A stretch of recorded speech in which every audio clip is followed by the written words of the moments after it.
নমস্কার, কেমন আছেন সবাই? আমি শ্রীপর্ণা। আমার ভালো লাগা থেকে ভালোবাসার নতুন আরেকটি ব্লগে আপনাদের জানাই স্বাগত। এর আগের ব্লগে আমি দেখিয়েছিলাম আমরা রাজগীর এসেছি। রাজগীরের মানে নালন্দাতে বিভিন্ন জায়গা ঘুরে দেখছি। আর আজকে যাব নালন্দা থেকে আমরা গয়াতে। তো বাবা মা আর আমার শাশুড়ি মা একটা গাড়ি বুক করে রাজগীর থেকেই নালন্দাতে যাবে, আর আমরা আমাদের গাড়িতে জ্যাককে নিয়ে যাব গয়াতে। গয়াতে ঠাকুমার কাজ, আমার শ্বশুরমশাইয়ের কাজ, এই সমস্ত কাজগুলো করার রয়েছে। তো সেই জন্য জ্যাককে তো রেখে, এত ঘন্টার জার্নি জ্যাককে রেখে যাওয়া যাবে না। তো সেই জন্য বাবা মায়েদের আগে পাঠিয়ে দেওয়া হলো যাতে ওরা গিয়ে সমস্ত কাজের ব্যবস্থা করে, আর তারপর আমরা জ্যাককে নিয়ে যাব। রাস্তাঘাটের সৌন্দর্য আলাদা করে কিছুই বলার নেই। ভীষণ সুন্দর, চারিদিক সাজানো গোছানো, কি সুন্দর একটা পুষ্করিণীর ওপর একটা হনুমান মন্দির। এটা চারিদিকে খুবই সুন্দরভাবে কাজ করা। এটা ঠিক রাজগীর যাওয়ার আগেই আপনার এই ব্রিজের তলায় খুব সুন্দর করে এখানে বেশ ছবি আঁকা রয়েছে। চারিদিকে সবুজ মাঠ, হলুদ রঙের সর্ষে ক্ষেত আর দিগন্ত বিস্তৃত আকাশ, কোথাও কোথাও পাহাড়, এই নিয়ে আমাদের পথ চলা। নালন্দা থেকে গয়া যেতে কিন্তু বেশ অনেকটাই টাইম লাগলো। মেন রোড থেকে বেরিয়ে ছাড়িয়েও বিভিন্ন রকম গ্রামের ভেতর দিয়ে সরু রাস্তা দিয়ে, যার জন্য বেশ খানিকটা আমাদের যেতে দেরি হলো। এই জায়গাটা হচ্ছে বিহারের পুলিশ ট্রেনিং সেন্টার। এখানে পুলিশের জন্য ট্রেনিং দেওয়া হয়। এই সমস্ত জায়গাগুলো দেখতে দেখতে আমরা এগিয়ে চললাম গয়ার দিকে। মা বাবারা অনেকক্ষণ আগে, আমাদের থেকে প্রায় আধ ঘন্টা থেকে 40 মিনিট আগেই বেরিয়েছে। আমরা জ্যাককে খাইয়ে টাইয়ে নিয়ে তারপরে আমরা বেরোলাম। বিহারে এবারে কিন্তু ঠান্ডা একদম নেই। আগের বারে আমরা ভালোই ঠান্ডা পেয়েছিলাম, কিন্তু এবারে সত্যিই ঠান্ডা নেই। তবে হ্যাঁ, চারিদিকে সিনারি দেখতে দেখতে আমাদের এগিয়ে চলা। সত্যি এত গ্রামগুলো দেখলে সত্যি খারাপ লাগে। আর এত সুন্দর সুন্দর মার্বেল পাথরের কাজ না, দেখলে চোখ জুড়িয়ে যায়। আমরা পৌঁছে গেছি গয়াতে। গয়াতে যে ফল্গু নদী আছে, ফল্গু নদীর ধারে আপনার যে বিষ্ণু মন্দিরের ওখানে বিভিন্ন রকমের এই পিণ্ডদানে কাজকর্ম হয়। আর এখানে আমার সাথে কিছু ওখানকারই স্থানীয় কিছু মহিলার আলাপ হয়েছিল। তো ভীষণ ভালো, ওনারা আমাকে কত বুঝিয়ে দিলেন, সমস্তভাবে গাইড করলেন, কোথা দিয়ে যেতে হবে, কিভাবে কি করতে হবে, ওখানকার ইতিহাস সম্পর্কে অনেক কিছু ওনাদের কাছ থেকে জানতে পারলাম। এখানে ব্রিজের তলাগুলো এত সুন্দর করে সাজানো যে সত্যি দেখবার মতো। ফল্গু নদীর ধারে, আমার তো আইডিয়াই ছিল না যে ফল্গু নদীটা এতটা চওড়া। ফল্গু নদীর ধারে এসে যাচ্ছি বিষ্ণু মন্দিরে। ফল্গু রিভার না কাজ হয়। চলো ওনাদের সাথে, ওনাদের মুখে শুনে নি এখানকার ইতিহাস।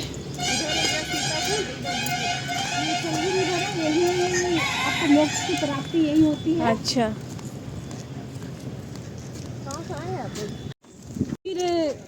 सुजाता नाम बोध गया। अच्छा, बोध गया जाने के बाद वहाँ पे बौद्ध वृक्ष है। हाँ। पीपल का जो पेड़ है, वहाँ पे बैठ के फिर उन्होंने तपस्या किया, तब उनको ज्ञान की प्राप्ति हुई। इसीलिए यहाँ जाइएगा ना तो आप अंदर में जो मेन टेम्पल है, जैसे मोबाइल वगैरह से नहीं ले जाने का अलावा, बट आपका कैमरा वहाँ रहता है, आप ले जाके अपना वीडियो शो कर सकते हैं अंदर में। वहाँ मोबाइल वगैरह रखवाने को तो आप परमिशन लेकर के जा सकते हैं वहाँ अंदर में। बुद्ध गया के अंदर, हाँ, मेन टेम्पल जो होता है ना वहाँ पास, क्योंकि पहले जाता था, लेकिन जो बम ब्लास्ट हुआ ना उसके बाद बंद कर दिया है इलेक्ट्रॉनिक सामान ले जाने का। बम ब्लास्ट कब हुआ? लग रहा है कम से कम 11 दिन तो याद नहीं है। 2 साल इधर हुआ ना, 2 साल पहले ही हुआ ना, बम ब्लास्ट हो गया था अंदर में। अच्छा, मंदिर की सुरक्षा के लिए वहाँ पे। अच्छा, मोबाइल अलाउ नहीं है अंदर में। अच्छा, यहाँ भी मोबाइल का, यहाँ भी तो नहीं है ना, वही किसी को फोन भी करना है। ফল্গু নদীর ওই পারে রয়েছে সীতাকুণ্ড।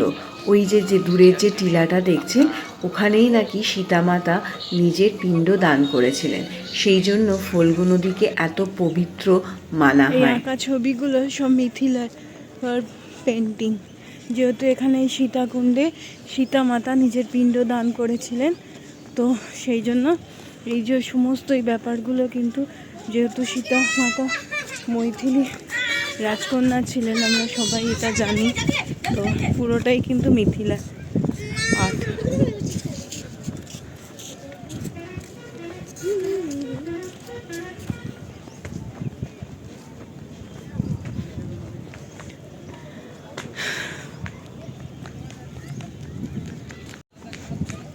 এখানে যে ভদ্রমহিলাদের সাথে দেখা হয়েছিল খুব সুন্দর করে বুঝিয়ে দিলেন।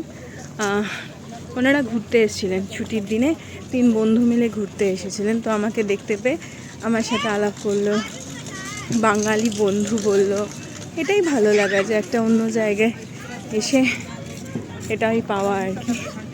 কাজ হয়ে গেছে, এবার ফেরা পথ। বুদ্ধগয়া যাওয়ার ইচ্ছা আছে, দেখা যাক। প্রচণ্ড রোদ্দুর, ঠান্ডা নেই বললেই চলে। বিহারে এই সময় নর্মালি যেরকম ঠান্ডা থাকার কথা সেরকম ঠান্ডা নেই, একদমই ঠান্ডাই নেই সত্যি কথা বলতে। আমাদের ওখানে বরঞ্চ এর থেকে বেশি ঠান্ডা। প্রচণ্ড রোদ্দুর, চোখে মানে তাকানো যাচ্ছে না এরকম টাইপের রোদ্দুর। এই জানুয়ারি মাসের এখনও মানে শেষ সপ্তাহ চলছে, এখনও শেষ হয়নি, তাতে ভালোই গরম রয়েছে। তো যাই, এবার দেখা যাক। এসছি বুদ্ধগয়া, খাওয়া হয়নি সকাল থেকে, তাই রেস্টুরেন্টে যাচ্ছি খাবার খুঁজতে। বুদ্ধগয়া বুদ্ধ মন্দিরটা দেখতে পাবো কি এখনও ঠিক নেই, জ্যাককে নিয়ে এতক্ষণ দাঁড়ানো যাবে না, তো খাবারটা নিয়ে আমরা বেরিয়ে যাবো। মায়েরা যদি ঘুরে তো ঘুরবে, মায়েদের আলাদা গাড়িতে, দেখা যাক। বুদ্ধগয়া শেষ পর্যন্ত আমার আর যাওয়া হলো না, বাড়ি ফিরে আসতে হলো, তো জ্যাককে নিয়ে অতক্ষণ দাঁড়ানো সম্ভব ছিল না। এইটা হচ্ছে ভোরবেলা আমাদের হোটেল থেকে দেখা সূর্যোদয়। একদম হাই রোডের কাছেই তো আমাদের হোটেলটা, তবে আজকেও কিন্তু আমাদের গয়া যেতে হতে পারে, এটা কিন্তু ভোরবেলার এই দৃশ্য দেখে বোঝা যায়নি। তো যাই হোক, গাড়ির কিছু পার্টসের জন্য যেটা গয়াতেই অ্যাভেলেবেল ছিল। নালন্দা থেকে গয়া প্রায় 2 থেকে 2.5 ঘন্টার রাস্তা। তো আবার আমাদের পরের দিনকে আবার সেই ভিড় রাস্তা, সরু রাস্তা দিয়ে আমাদের যাওয়া গয়াতে। আজকে বাবা মা সন্ধেবেলা রয়েছে, বাস রয়েছে একদম আমাদের বাড়ির কাছেই, বেতর মোড়ের ওখানে বাস নামিয়ে দেবে, স্লিপার কোচ বাস। তো বাবাকেও নিয়ে গেছিলাম আমাদের সাথে গয়াতে। এসে বাবারা বিকাল সন্ধে মতন তখন বাবা মা দুজনে রেডি হয়ে বেরিয়ে যাবে। তো আবার অনেকটাই জার্নি করতে হচ্ছে আমাদেরকে, শুধুই মানে গাড়ির একটা পার্টসের জন্যই আমাদের যেতে হচ্ছে এত দূর। এইখানে যাওয়ার রাস্তায় মানে গ্রামের পর গ্রাম এত সুন্দর মার্বেল পাথরের মূর্তি বানানো হয় না, মানে দেখলে চোখ জুড়িয়ে যাবে যে এই প্রত্যন্ত গ্রাম এলাকা, যেখানে হয়তো মানুষ দুবেলা দুমুঠো পেট ভরে খাবারও জোটে না, সেখানে এত সুন্দর কারিগর, এত সুন্দর শিল্প নিপুণতার ভরপুর একটা জায়গা রয়েছে, যার সন্ধান হয়তো এই জায়গার বাইরে বা বিশ্ব ব্রহ্মাণ্ডের কাছে কিন্তু নেই। আমরা গাড়ি করে যাওয়ার সময় এগুলো দেখছিলাম বলে সেভাবে ভালো করে ক্যাপচার করতে পারিনি, কিন্তু মানে এত সুন্দর মূর্তি রাখা ছিল না, মানে দেখলে সত্যি চোখ জুড়িয়ে যায়। সন্ধেবেলা বাবা মাকে ছেড়ে দিয়ে আসবো বিহার শরীফ থেকেই বাসটা যাবে। বাসটা অ্যাকচুয়ালি আসছে হচ্ছে পাটনা থেকে, বিহার শরীফ রয়েছে স্টপেজে। তো যে বাসের টাইম ছিল তার আমরা মোটামুটি 40 মিনিট আগেই আমরা পৌঁছে গেছিলাম। এবার বাবা মাকে বাসে তুলে দিয়ে তারপরে আমরা ফিরব। সন্ধেবেলা, রাতের বেলা নালন্দা কিন্তু আরও বেশি রহস্যময়, তাই বেশ ভালোই লাগছিল। বাবা মায়েদের বাসও এসে গেছে, বাবাদের বাসে তুলে দিয়ে মালপত্র সমস্ত এই যে এখানে একদম বাসের পেটের মধ্যে ঢুকিয়ে দিয়ে তারপরে বাবা মাকে বাসে তুলে দিয়ে আমরা হোটেলে ফিরে যাব। কালকে ভোরবেলা আবার আমাদের বেরোনো রয়েছে। তো যাই হোক, মোটামুটি দুপুরে যদি আমরা বাড়ি পৌঁছে যেতে পারি তাহলে তো কি আবার। সন্ধ্যাবেলাটা এই সময় ভীষণ ভালো লাগছে দেখতে চারিদিকটা। কী আর করবো বলুন, ব্লগগুলো দেখতে দিতে অনেক দেরি হয়ে যাচ্ছে জানি, শরীরটা একদম ভালো নেই, সেই জন্য আর এনার্জিও পেরে পারি না আর কি। আর এত কাজের চাপ পড়েছে না, সত্যি পেরে উঠছি না, তাই তার জন্য ক্ষমা করে দেবেন। আর কি, এই ব্লগে আপনাদের সাথে গল্প করার মতন আর সেরকম কিছু নেই। সবাই ভালো থাকবেন, সুস্থ থাকবেন, আর দেখা হবে আগামী নতুন কোনো ব্লগে। আসি, নমস্কার।